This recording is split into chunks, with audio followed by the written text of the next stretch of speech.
Pope Francis' Festival of Fraternity featured a semi-nude gay dancer. Thank God Jesus wasn't there.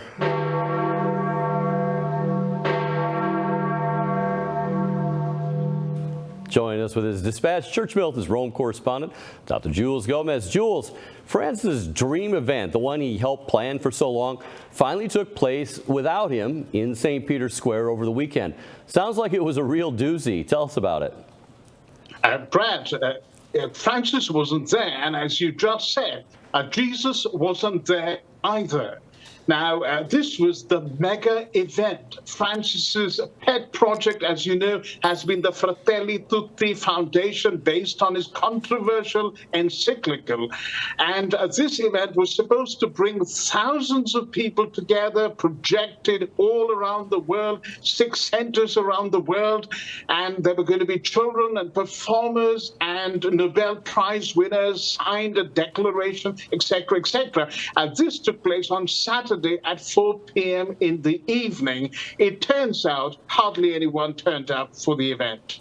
So it sounds like it was a giga flop, for the Giga Frat Fest. Now, tell us about, there was a particular performer that you were noting was there. Well, absolutely. Now, this is the famous Italian ballerino Roberto Bolle. And he performed a song, not particularly a song that, will go down in the history of ballet. It's a modern piece by Enzio Bosso, another Italian, called Rain in Your Black Eyes. He performed it semi-nude before, little children who were who had just done their own little song. And he is quite notorious as someone who wants to keep his sexuality private. He neither confirms nor denies if he's a homosexual, but paparazzi from an Italian magazine called Chi, or Who, they found him out with, in very homoerotic, in a number of homoerotic positions with Daniel Lee, a British designer. And earlier, he was reputed to have an affair with an Italian surgeon by the name of Antonio Spagnolo, plastic surgeon. And it's this person who came and performed on what is virtually the outdoor altar on which Mass is said outside St. Peter's Basilica in St. Peter's Square. So that was right where, they have the outdoor masses. That was kind of a holy spot there that he was performing at. And there was no mention of Jesus whatsoever. And what about the big declaration by the 30 Nobel Prize winners? What's all that about? Well, Jesus didn't feature at all, and let me read the parts of the declaration to you, written by 13 Nobel Prize winners and signed by Cardinal Pietro Parolin, the Secretary of State, Vatican Second in Command. And when Parolin was signing it, incidentally, the square was completely empty. It was so funny. Vatican News cameras kept, trying desperately not to focus on the crowd, not to focus on the empty seats, but on the first few rows where there were a few people, barely a couple of hundred people. And these are some of the words of the declaration. You can't get pious platitudes and sentimental New Age psychobabble.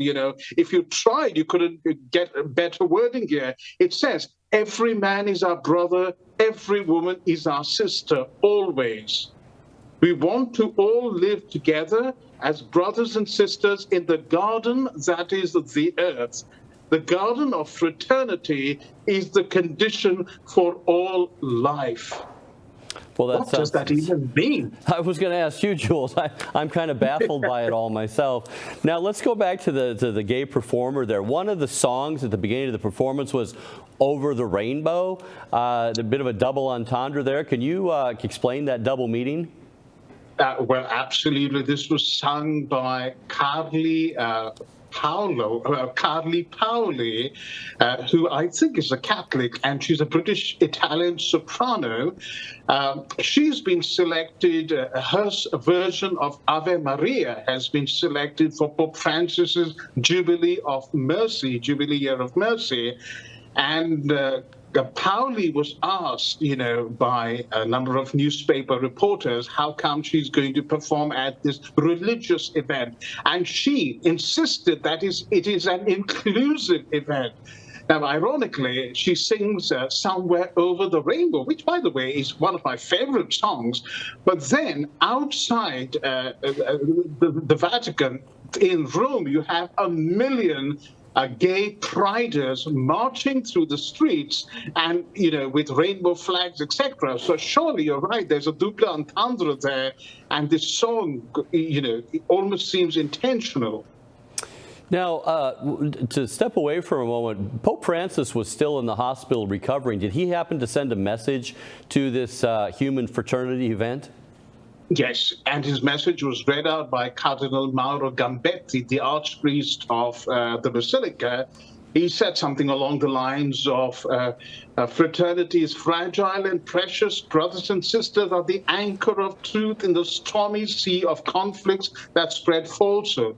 To evoke brothers and sisters is to remind those who are fighting, and all of us, that the feeling of fraternity uniting us is stronger than hatred and violence. Try telling that to Zelensky. I mean, it seemed to be a pointed reference to the Ukraine-Russia conflict.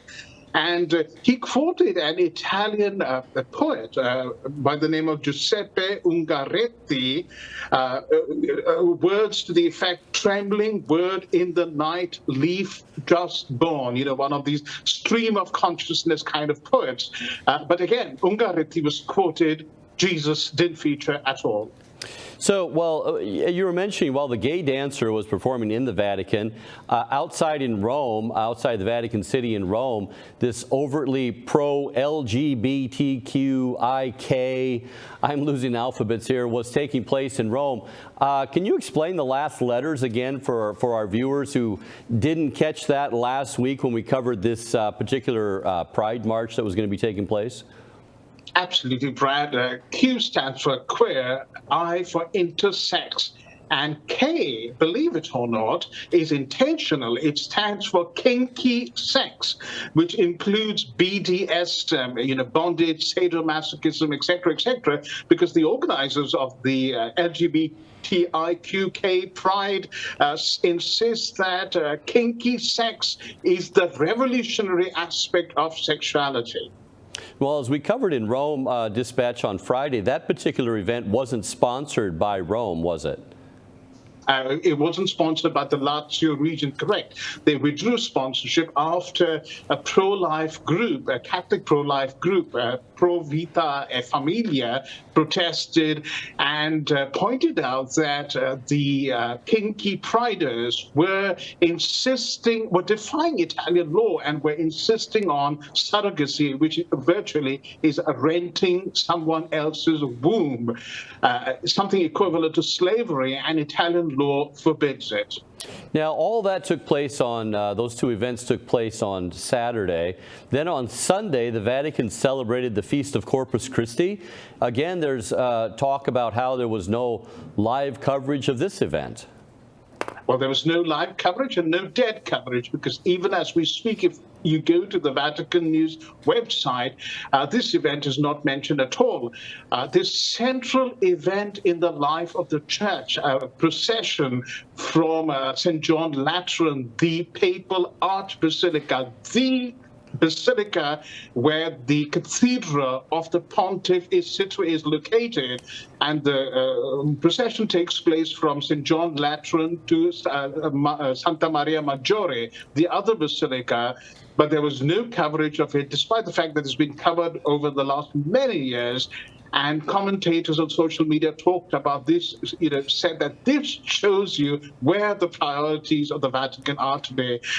Secular, gooey, sentimentalish pop festival where Jesus was completely excluded, and no covered in its entirety, and no coverage at all of this very sacred and holy event on the Feast of Corpus Christi.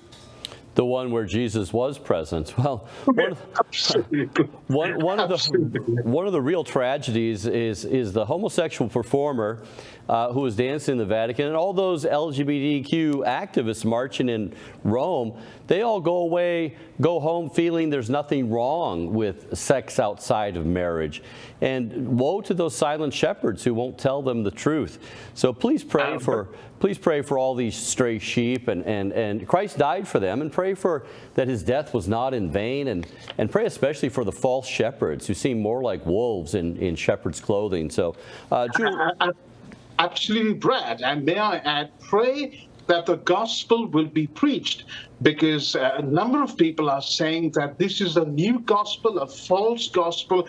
As the famous theologian H. Richard Niebuhr put it, it is the gospel of a God without wrath, who brought man without sin into a kingdom without judgment through the ministrations of a Christ without a cross. That is the gospel of Fratelli Tutti. Amen. Well, Jules, thank you for your detailed report. Thank you, Brad.